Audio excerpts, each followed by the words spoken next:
ler o verso número 1.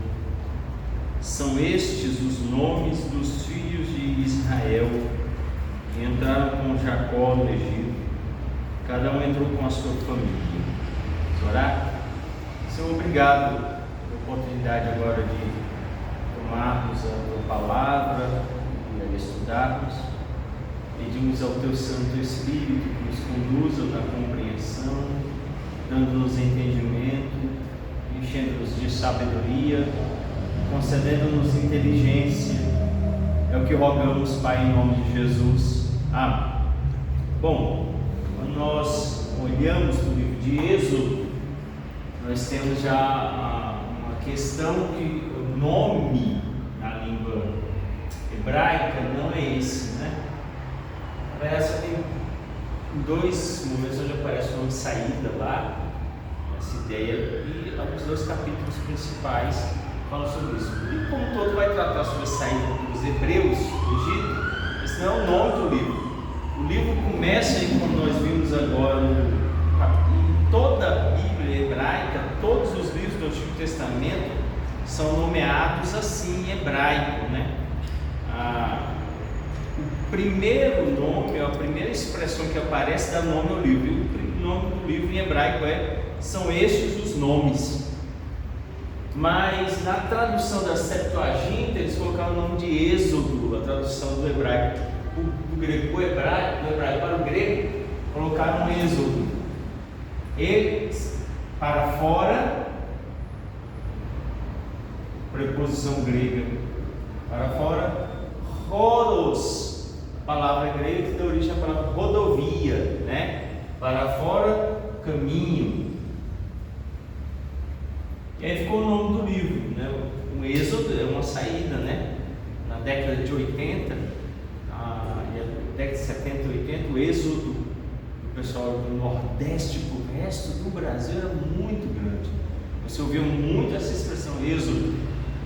O êxodo era sempre os nordestinos em direção à região sudeste, à região centro-oeste. Então, comumente conhecemos o livro como Êxodo, mas o nome do livro, estes são os nomes. Nós sabemos já, porque vimos as duas últimas terças-feiras, que nós temos então Gênesis e Êxodo. Do capítulo 46 em diante, ele já vai cair aqui em Jesus. E aí que nós temos um trecho do 46 até os 50 falando como é que o processo de entrada dos hebreus aconteceu, e aqui de Êxodo em diante, essa transição ela vai retornar lá no capítulo 3 de Gênesis.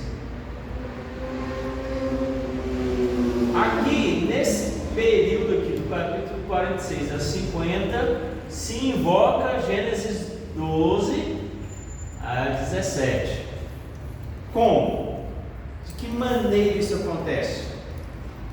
Primeira forma que isso acontece é a seguinte: quando a gente olha para Gênesis 3, é dada semente como uma promessa, a descendência. Do capítulo 3 até o 11 de Gênesis, ele vai tratar só sobre a genealogia. A genealogia. Essa descendência, essa genealogia, essa semente, ela vai se estender até o capítulo 11 como tema principal. No capítulo 11 em diante, ela ainda continua presente, mas é um tema menos abrangente. No capítulo 12 e 17, torna-se clara, é a genealogia de Abraão, a descendência agora fica mais direta. Essa descendência, ela entra no Egito com uma promessa. Qual é a promessa? Lembram lá a promessa no final de Gênesis? Para que eles não morressem pela fome, Deus os preservaria levando para o Egito. Qual foi o meio que ele usou? José. Foi vendido, depois de vendido, foi para a prisão. Da prisão ele acabou no palácio ele se tornou um dos principais de Faraó. O segundo comando trouxe toda a família, preservando-os da fome. Então a gente vê as promessas todas se manifestando. Vamos voltar aí em Gênesis, o capítulo 50, para lermos lá, capítulo 50. Alguém, por favor, faça a leitura do verso 24 e 25. Disse José aos seus irmãos: eu morro, porém, Deus certamente vos visitará e vos fará subir desta terra para a terra que jurou dar a Abraão, a Isaque e a Jacó. José fez jurar aos filhos de Israel, dizendo: certamente Deus vos visitará e fareis transportar os meus ossos daqui. Então, todas essas promessas vão se encontrar agora aqui. Ele fala aí que Deus os visitará e os fará subir dessa terra, né? Sair daqui do Egito para a terra prometida. Ele tinha sido prometido aqui a Abraão. Aí ele fala aqui, a terra que ele jurou dar a Abraão, Isaque e a Jacó. Então a promessa feita, a descendência, de novo está tudo sendo lembrado. Então o Êxodo começa sobre a sombra da promessa da descendência, sobre a sombra da promessa feita aos patriarcas e a sombra da terra prometida. Esse é o pano de fundo de tudo que vai acontecer. Nesse momento, Deus começa a operar. Assim então, nós vamos olhar os primeiros 7 versículos de Êxodo. Em Êxodo 1 já começa seguindo o que diz o capítulo 50, verso 26. O leitor de Êxodo 1:1 é levado de volta ao tempo em Gênesis 46:11, 46:8, onde diz: estes são os nomes dos filhos de Israel que vieram do Egito. E aí, Êxodo começa com a listagem dos nomes. Foram esses os nomes que vieram.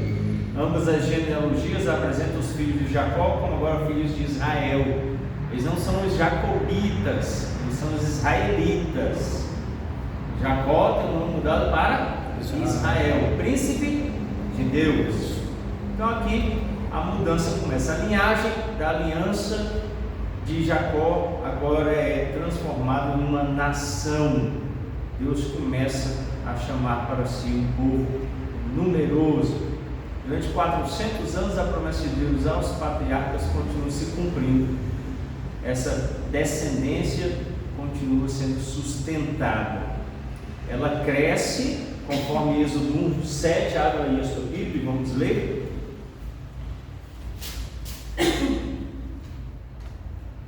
Quem encontrar pode ler Êxodo capítulo 1, verso 7. Mas os filhos de Israel foram fecundos e aumentaram muitos e se multiplicaram, e grandemente se foram fortalecendo, de maneira que a terra se encheu deles. Então, nós encontramos aí agora um texto revelando, e aí usa-se vários verbos nesse versículo. Primeiro, frutificaram, aumentaram muito, multiplicaram-se, foram fortalecidos grandemente, de maneira que a terra se encheu deles. Claro que aqui, sabe que não mais do que os egípcios. Não, eles tinham fugido do exército. O exército com 100 homens. O outro povo com 1000, quem ganha? Com 1000. Eles se multiplicaram grandemente na terra de Gósen. Sabe por quê? Abre lá em Deuteronômio capítulo 7. Eu acho que é o verso 7. Quem encontrar pode ler aí. Deuteronômio 7:7. Não vos teve o Senhor afeição, nem vos escolheu, porque fosseis mais numerosos do que qualquer povo, pois eres o nome de todos os povos. Por que Deus escolheu Israel? É porque ele era mais numeroso. Diz que todos os povos ele era o menor. Eles não eram maior do que todo o Egito. Mas na região de Gósen, que é uma região muito, olha, do Egito a melhor região, a mais abastada, muito rica. Lá eles se tornaram mais numerosos. E aí quando o faraó viu que eles estavam crescendo naquela região que eles habitavam, se tornando grandes, poderosos, não estava acontecendo aquele processo demográfico comum, o mais velho morre, o mais novo vem, o mais novo estava nascendo, o mais velho continuava vivo. Deus estava fazendo prosperar esse povo. As expressões usadas são interessantes: frutificaram, aumentaram muito, multiplicaram-se, foram fortalecidos grandemente, de maneira que a terra se encheu deles. Então isso assustou o faraó. Então agora, o cumprimento das bênçãos da ordenança de Deus dada a Adão lá em Gênesis 1:28, de crescer e se multiplicar o povo dele, a Noé, capítulo 9, verso 1 e 7 de Gênesis, a Abraão, os capítulos 13, versos 16, 15, 5 e 17, 2, também dados a Jacó em Gênesis 28, 14 e Gênesis 46, 3, se cumprem. O povo de Deus está ali crescendo e se fortalecendo. Portanto, a bênção de Deus era sobre o seu povo, e é isso que preocupou o faraó. Deus está abençoando esse povo.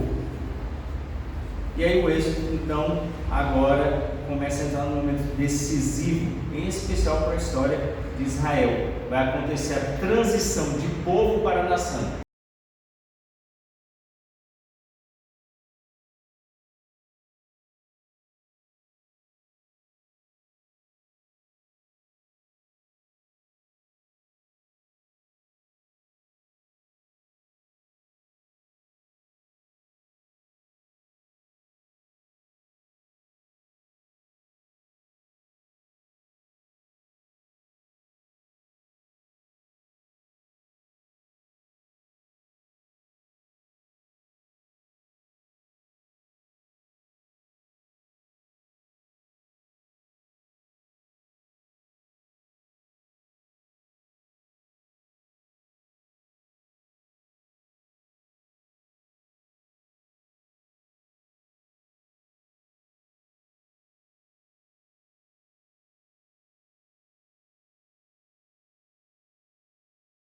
Programas daquilo que aconteceu. Então a pessoa vai lá e o que significava isso? Isso vai identificando o que estava sendo escrito. A conjunção de várias imagens formava uma realidade e algo ia ser transmitido. Então os egípcios começam a mudar ali a escrita. Nesse período aqui, então, surge a civilização fenícia, os grandes navegadores e comerciantes. Vamos pensar, por exemplo, em Abraão. 5 idiomas diferentes. Ele era um comerciante. Ele era um diplomata. Ele sabia conversar com outros povos em outras línguas, negociar. Uma grande variedade de pessoas passavam na região dos caldeus. Era um centro comercial. Abraão era um homem de conhecimento, conhecia matemática, sabia falar outras línguas. Não era um ignorante qualquer. Uma pessoa que tinha conhecimento. Então, os fenícios começam a fazer grandes rotas comerciais de navegação. Surgem aqui os semitas dessa região. E aí, agora, quando nós formos no mar moderno, a gente começa a ver onde é o Líbano hoje. É semita, começa a surgir isso aqui. Então, você vai começar depois no mapa lá, a falar assim: poxa, onde é o Iraque, onde é o Líbano, onde é a Síria hoje. Então, comecei a entender onde ficaram esses povos aqui. Vai começar a organizar. Próxima terça, eu vou trazer um mapa para a gente poder trabalhar isso aí. Nesse período aqui, surgem os sumérios, os babilônios aqui, na Mesopotâmia, aqui, em 1200, em 3200, junto com os egípcios. Os egípcios ainda não são uma grande nação, um grande império. Os sumérios também ainda não. A região da Fenícia, dos semitas, é menos ainda. Mas já começa a se formar um cenário. Então, de 3.200 em diante, aqueles povos surgem. Aqui, em 3.700 e 1.800, começam a surgir os semitas, e a região vai tomando a sua característica. Em 2000 a.C., vem aqui, surge a civilização grega. Não é o Império Grego, como nós vamos conhecer lá no final do Antigo Testamento e no Novo Testamento. Mas os gregos surgem, aqui surgem os gregos. Então, em 2000 aqui, surge a nação grega. Ela vai se desenvolver, vai se tornar um grande império lá na frente. É nesse período ali do ano 2000 que surge Abraão. Ali que ele aparece. Então, aqui vai começar o chamado do povo hebreu. Abraão surgiu bem nesse lugar. Logo depois, então, aí nós temos em 1600, lá se mudou o registro de uma das mais antigas linhas da dinastia chinesa, de dinastia Shang. Então, em 1600, depois do ano 2000, começa a movimentar o globo. Na parte de baixo, nós temos ali em 1750 os arianos, que vão depois se tornar, bem depois mesmo, já na perto do Novo Testamento, os povos germânicos lá em cima. Os arianos vão descer e vão invadir a Índia. O povo hindu, então, começa a ser atacado naquele ano 1750 a.C. E aqui, por volta de 1440 a 1450, nós temos o êxodo. Estou bem aqui nesse pedaço. Tá? O início aí da saída dos hebreus do Egito. Esse período aí. Sabendo que ali antes do ano 1300, 1250, nós temos os povos do Meca, do México, se movimentando junto aos maias e os astecas. Então, o mundo estava em evolução. Tudo está acontecendo nesse período. Tudo está fervilhando. Nós vamos entender agora no ano de 1440, como é que quem era o faraó, o que estava acontecendo naquela região, como é que as coisas estavam ocorrendo. Bom, mas antes, um pouquinho disso, a gente precisa entender algumas coisas. A nossa mente moderna é de 50 para 40. O contrário aqui, tá? Porque nós estamos antes de Cristo. E de 50 a nossa mente tem dificuldade, né? Para 40. Está indo ao contrário. O inverso. Bom, então, ali acontece o êxodo. Mas quem é Faraó? Precisa entender um pouquinho antes. Já respondendo, é Amenhotep II.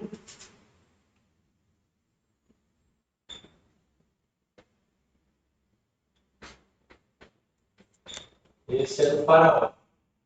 Claro que tem ele para lá e para cá.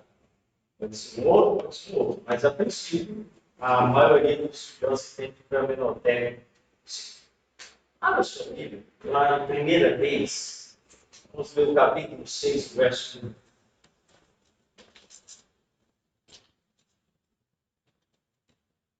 Primeiro Reis, capítulo 6, vamos ver o versículo 1.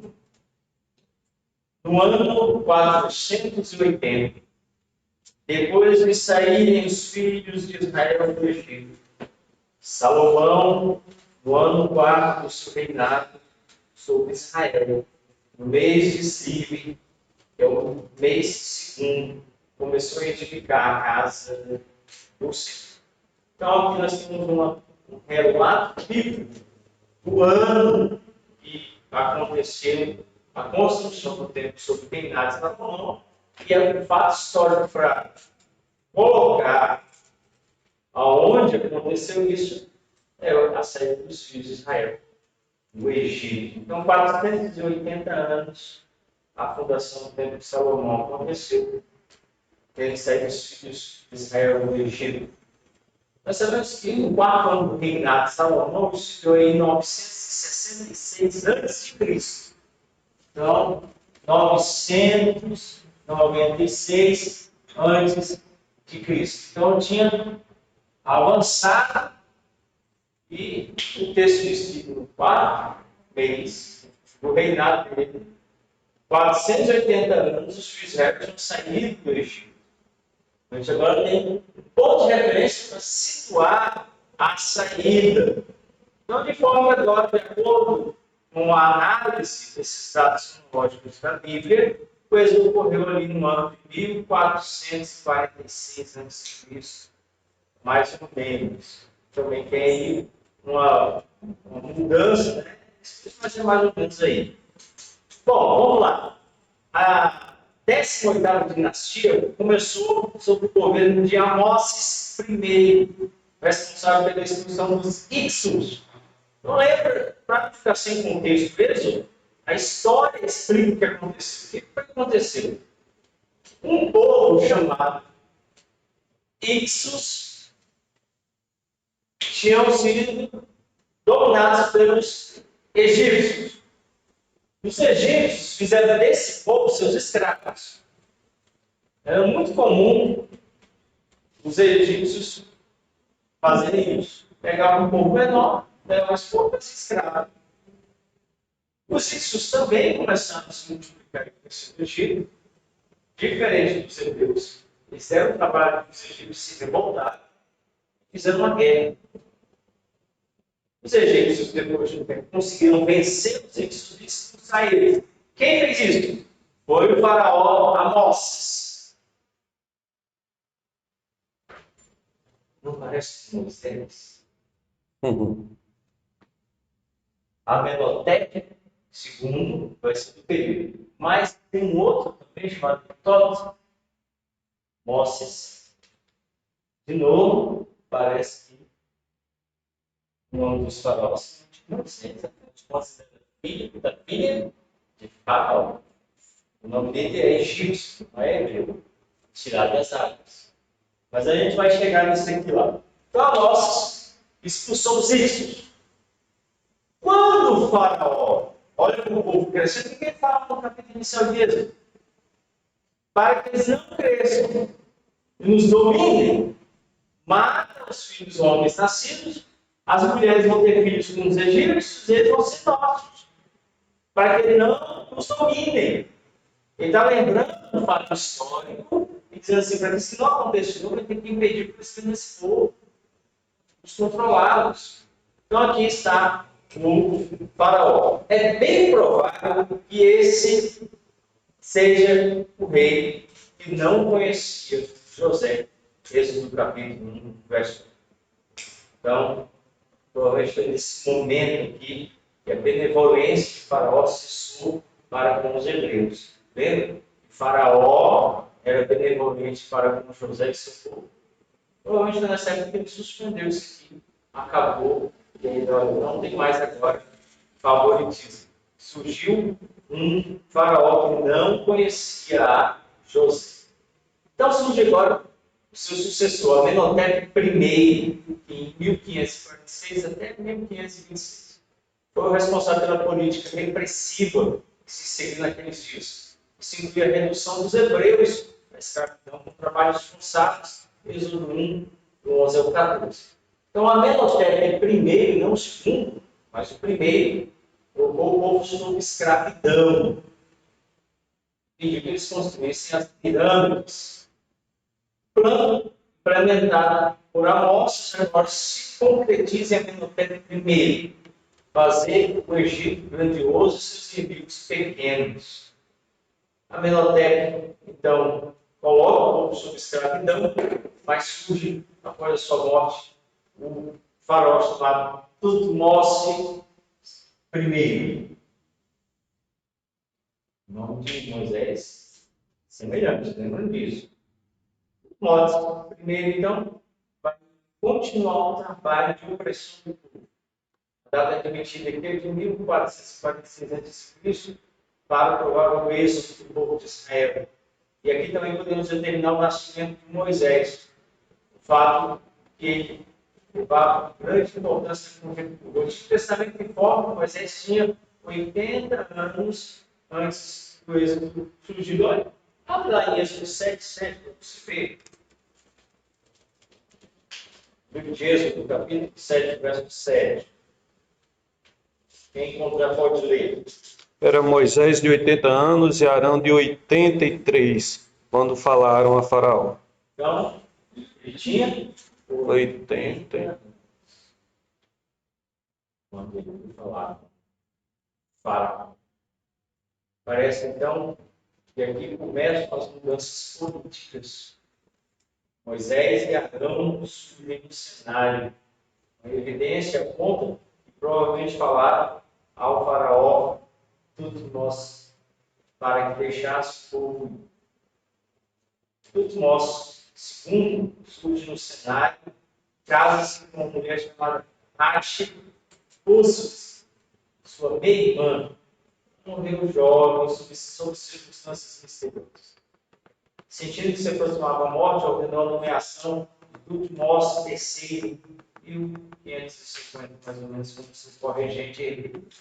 Esse governante, sem dúvida, foi o mais ilustre e poderoso dentre todos, e ia viver um novo reino, distinguir-se de todos os demais faraós de maneira incrível. Seus primeiros anos não foram muito promissores. Era filho de uma concubina que se casava com sua irmã, Hatshepsut, que se chamava agora Tutmós. Então, chegamos a um período no qual a hegemonia hebraica vai se mostrar como um povo. Eles querem liberdade para ir embora. Faraó com o coração endurecido. Deus entra agora para dizer assim: deixa o meu povo ir.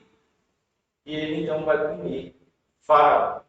Nesse período, então, essa mulher se tornou poderosíssima. Embora a cultura proibisse de se tornar Faraó, ela agiu com grande poder, considerado na história um dos grandes nomes do povo egípcio. Num quadro geral, Hatshepsut levou-nos a identificá-la como a ousada filha do faraó que resgatou Moisés dentre as tribos. Somente ela, dentre todas as mulheres dos egípcios, seria capaz de ir contra a ordem de faraó e manter sob seu domínio uma criança nascida dos hebreus. Tutmós II morreu e então foi substituído por um adolescente. E assim, o novo rei tomou conta do Egito. Nesse período do nascimento de Moisés, até quando ele faz a libertação do Egito, muita coisa política aconteceu dentro da nação. O Timóteo III era menor de idade quando assumiu o poder, muito mais novo que Moisés. Se de fato Moisés teve a criação de Hatshepsut, a probabilidade de haver ele sido uma forte ameaça desse jovem chamado Tutmós III. Visto que Hatshepsut não tinha filhos naturais. Isso significa que Moisés era um candidato a ser faraó, tendo apenas um obstáculo à sua origem, sendo semítico. Parece que houve uma real animosidade entre Moisés e o novo faraó. Isso fica claro em virtude de Moisés matar um egípcio e ser forçado a fugir para preservar a sua própria vida, pois ele era visto como um estrangeiro entre os egípcios, não como um egípcio, apesar de ser chamado filho da filha de faraó por eles. Abra sua Bíblia lá em Hebreus, capítulo 11.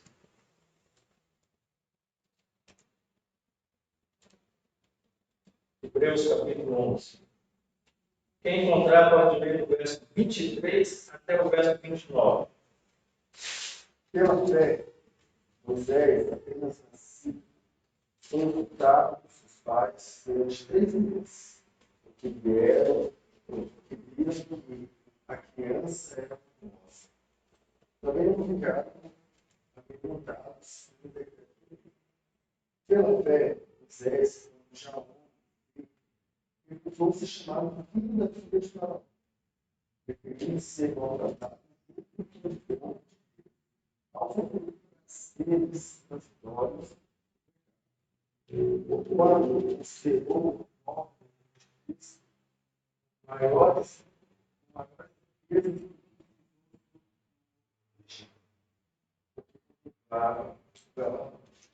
pela fé, ele abandonou o Egito, não ficando implantado. Antes, permaneceu firme, como que vê aquele que ele disse. Pela fé, celebrou a Páscoa, derramamento de sangue, para que o exterminador não tocasse os primogênitos. Pela fé, atravessaram a cadeira com Desce, então os egípcios contra Gades. Então, ele diz assim, não, sobre os egípcios. Ele não quis ser, apesar de ter o título, filho da filha de Faraó, ele abriu mão, e ele se retira. Quando nós vamos lá, o capítulo 7 de Atos, vocês lembram? O primeiro diácono da igreja, Estevão, pregando a sua morte, ele fala sobre o que aconteceu aqui no Egito. Abra lá em Atos, capítulo 7. Quem encontrar pode ler o verso 23.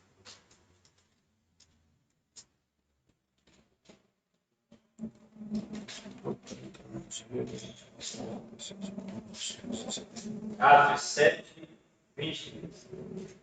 Quando completou 40 anos, teve de ideia de visitar seus irmãos, os filhos de Israel. Então, nós vimos a semana passada a divisão teológica de Êxodo. Os temas teológicos que separam o Êxodo. Mas só há outra forma de você separar o Êxodo. Quantos capítulos tem?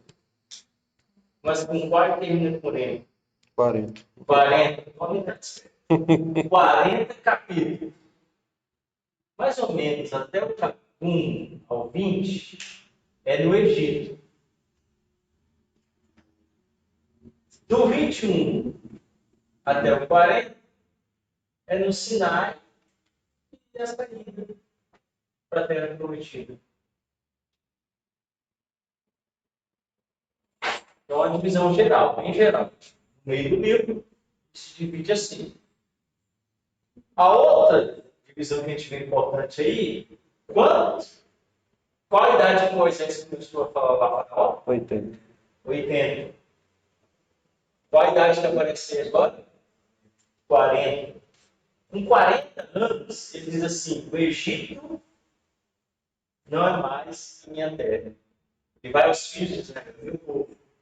E com 80 ele deixa. Então tem 40 anos aqui, 40 aqui, 40 para cá. Tem 3 tempos e 40. 40 anos. 40 no deserto. Esse cara Depois, 40 anos. O pai da esposa dele, que ele fica no deserto, né? Aí ele volta com 80 para proclamar e passa mais 40 com o povo no deserto. Então, 120 anos. vocês estão pensando que a Bíblia está mostrando para a gente os tempos, né? Está apontando para acontecer, onde foi, o momento, quanto tempo eles levaram para sair, quanto tempo depois. Então, tudo está sendo apontado aí.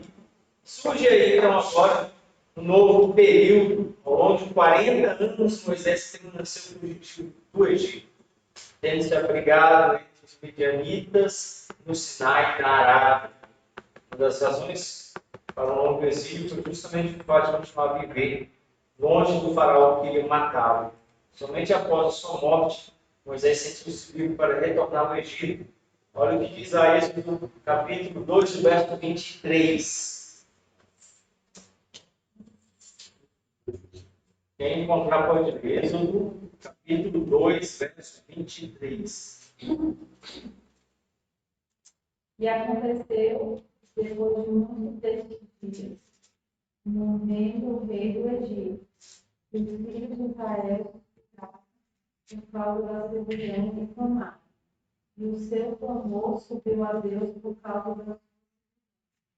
Agora, quem lê, por favor, Êxodo 4, 19.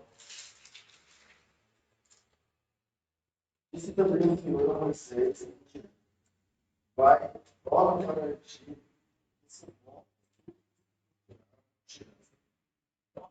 Ele morreu, a oposição acabou.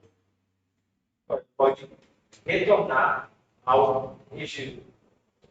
Tudo nosso terceiro morreu em 450, foi sucedido pelo seu filho Amenhotep II. Chegamos ao faraó que vai enfrentar a ira de Deus na saída dos egípcios. Então, tinha um rei, todo nós estava governando, o texto disse agora ele morreu. Surge Amenhotep II, o rei que vai sofrer a ira para deixar o povo de Deus. nesse governo de Amenhotep II, Deus decidiu tirar o seu povo do Egito. Então, nós encontramos aí relatos bíblicos do período, como as coisas estavam transcorrendo, e agora tivemos a identificação de Amenhotep II como faraó no momento do êxodo. Então, algumas coisas que a gente precisa observar nesse momento aí é que Israel tinha se tornado um povo numeroso, o faraó tinha recebido a bênção de Deus sobre eles, a região onde eles habitavam, a região de Gósen, estava se tornando preocupante para o faraó, porque era a região onde os hebreus estavam habitando. Era uma região muito rica, ele tinha uma preocupação com o que estava acontecendo. Ele não ia permitir que, de novo, a exemplo dos Ixos, um outro povo se tornasse, de novo, um problema para a nação egípcia. E é nesse momento, então, que começa a surgir a saída dos hebreus. Vocês devem se lembrar, semana passada, que eu mostrei como a gente leu ali em Gênesis 50, que eles iriam subir, né? Então nós temos lá o Nilo, ele forma uma espécie de um Y. E aqui está a região de Gósen. Aqui, o mar vermelho, o mapa vem para cá. Nessa direção de subindo, está Canaã. Então eles iam sair daqui e subir para a terra, se retirar e deixar o Egito aqui para trás. Iam partir para a terra prometida. Então, vou fazer vocês subirem. Essa região aqui, ela é muito rica porque tem muita água. É uma região bem rica. Tem água aqui no mar, apesar de ser salgada, e tem água doce.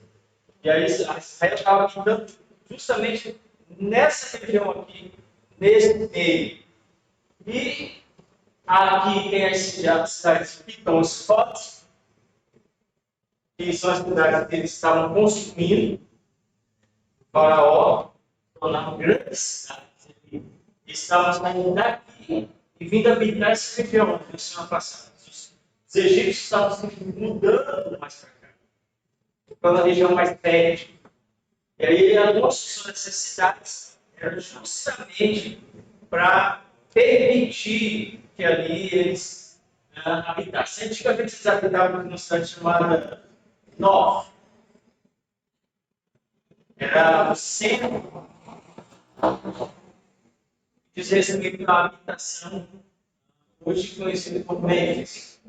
E aí eles estavam saindo daqui vindo para essas cidades que os hebreus estavam construindo para a habitação dos egípcios. É nesse momento, então, que ele oprime o povo, Moisés nasce, Moisés cresce, Moisés deixa o Egito, Moisés foge, Moisés volta para levar o povo para fora do Egito. Então, cumpre-se aí os 80 anos. Né? Primeira parte dos 40, ele vem e depois ele volta para levar o povo mais 40 anos. Se cumpre aí todo o período aí, a vida de Moisés sendo libertador do povo de Deus. Nesse período aqui, tem algumas características importantes. O faraó Amenhotep morava aqui em Mênfis, em Nova. Habitava aqui.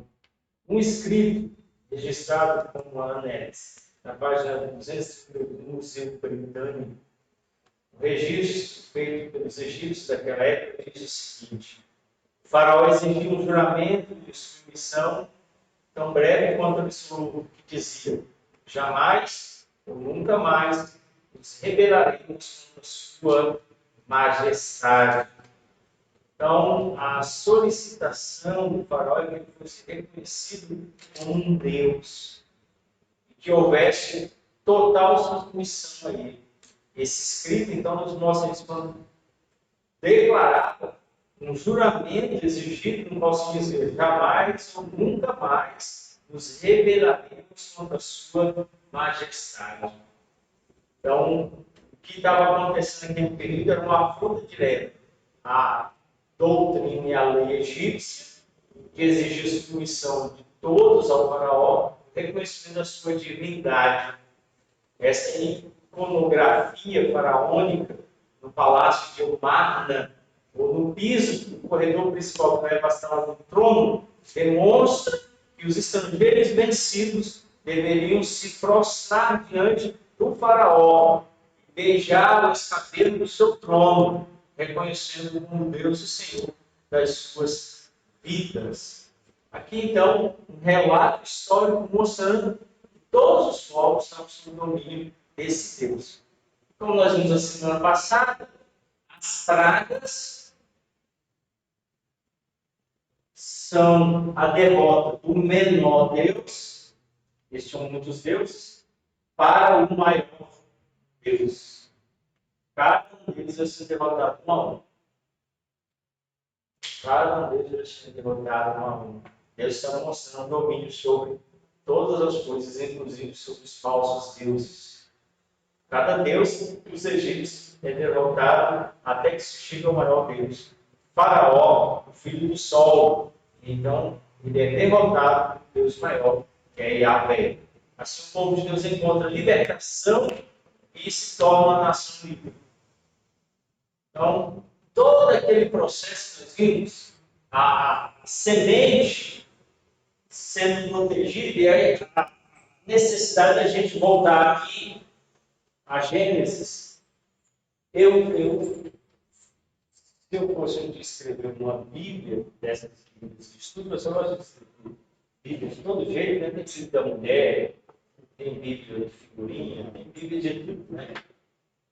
Eu acho que uma Bíblia com indicação, não a Bíblia, mas com indicações de como fazer a leitura. Por exemplo, é bom ler Jó junto com os patriarcas, Jó e patriarca.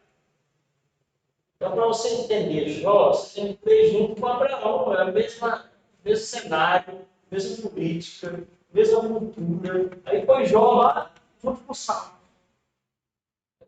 Jó lá com Davi. Davi pastor morreu de lado, não tem nada que é um com o outro. Está tudo separado. Então, eu colocaria assim. E eu colocaria a leitura de Gênesis 1 a 11, como princípio. Aí aqui se estabelece a promessa da aliança, firmada em uma descendência que tem o povo santo e o povo do maligno. E aí, toda a estrutura bíblica agora, daqui em diante, vai ser assim. Do maligno e a santa lutando entre si. Quando a gente chega lá, nós encontramos então agora essa, não mais intra-corpos, né? Eu ia dizer assim, Caim matou. Vamos ver isso lá em 1 João.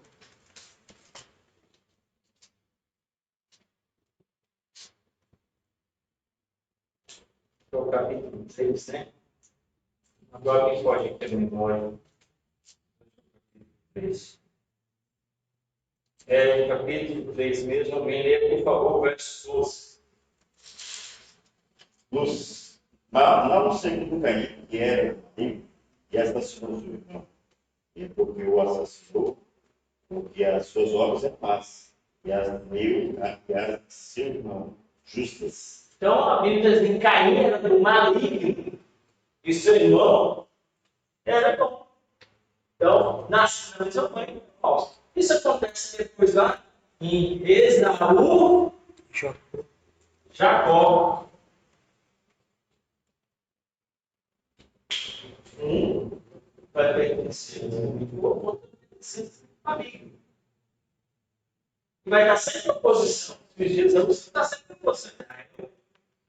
Isso deixa de ser intercorpos e família e passa para um aspecto maior. Agora, entra no Êxodo, final de Gênesis, no capítulo 46 até o 50, nós temos então o surgimento de um cenário mais amplo, macro. Qual é o cenário macro? A semente vai abrir tudo, porque Abraão, no capítulo 12, 17, tem uma promessa, vai ter uma grande nação. Esse é o número 70 entraram no Egito. Mas já não são 70, são quantos? Numerosa multidão. É gente, muita gente. Então agora a semente maligna, a semente santa, vai ser Israel. Hoje está mais forte. E, ou seja, aqui é os hebreus ainda, né? Os hebreus e os egípcios. O Egito. São as duas sementes que são posições. E aí Deus decide manifestar, preservando o seu povo Israel e derrubando os ídolos, os invernos do Egito. Aí depois, lá na frente, isso acontece como? Babilônia, os sírios, Israel. Vai ser sempre assim um povo que não é o povo de Deus, mas até que Em Jesus. vem Jesus. Então, essa sequência vai dando prosseguimento. Junto com isso, nós temos outra promessa, pano de fundo. Eu levarei os seus descendentes, Abraão, para uma terra que emana leite e mel. Isso aqui para Canaã. Então, não é só questão de semente. Você tem que abandonar aquele lugar determinado. Então, estamos em peregrinação. Nós não estamos peregrinando também, nós estamos indo para Canaã celestial. Nosso lugar não é aqui. Vamos habitar na Canaã celestial, não aqui. Então, de novo, outra linha que tem que dar sequência é chegar na terra prometida. Mas isso é números. Números contando a jornada do deserto. Aqueles entram no deserto. Aí Êxodo para. Números continua. Por isso tem que ler Gênesis com Êxodo e Êxodo para Números. Aí você lê a história toda. Quando chega o final de Números, começa a história de quem agora? Josué. Isso é na terra. Então, é a sequência. Então, tinha que ter um fio mostrando tudo isso, que o povo não consegue ligar as coisas, né? Esse é tudo distante. Mas é tudo contínuo, tudo interligado. E tudo interligado na promessa inicial da semente contra outra, da terra prometida e das promessas dadas. Nisso tudo tem um ponto central. Eu sou o Senhor vosso Deus, que vos tirei de uma terra e estou levando para outra. Então não importa se é Abraão de Urs, se é José de sua descendência, se é o povo no Egito, se é o povo no deserto, é sempre o povo que Deus vindo para a terra de Deus, que Deus deu para o povo dele. Esse é o pano de fundo geral. Dentro desse pano de fundo tem muita coisa para discutir. Uma liderança, Moisés. Deve ter como mudança patriarcal, uma liderança geral. Aí eu gosto de Jesus princípios. Já preguei sobre isso aqui, agora vamos ver em profundidade o sistema presbiterial funcionando, as decisões, quais eram as características, como é que eles governavam, o sistema de governo funcionava. Isso vai ser explicado no livro de Êxodo agora, conforme vai se desenvolvendo. Aí entra o tabernáculo, entendeu? O tabernáculo, porque Deus instituiu, o que era o símbolo de cada parte do tabernáculo, para que funcionava, o que tinha aquela função, a existência, o funcionamento dele. Tudo isso vai ser agora desvendado diante do povo de Deus. Bom, nós temos todo. Alguém tem alguma pergunta, alguma colocação?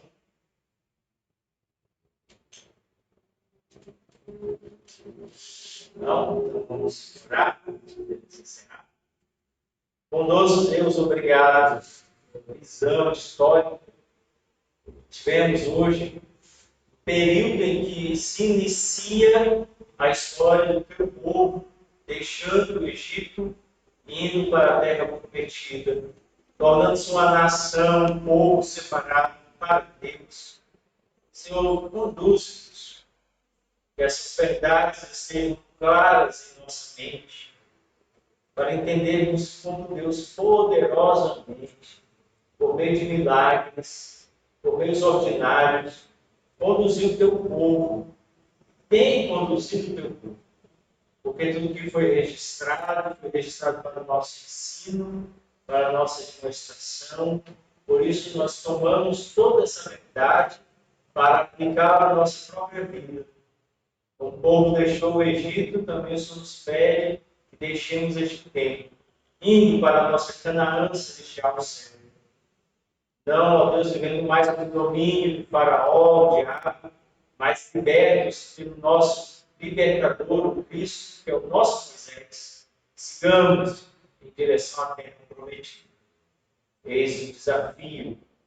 Nos pedimos graça, pedimos que o Senhor nos sustente. É o que rogamos em nome de Jesus. Amém? Deus abençoe.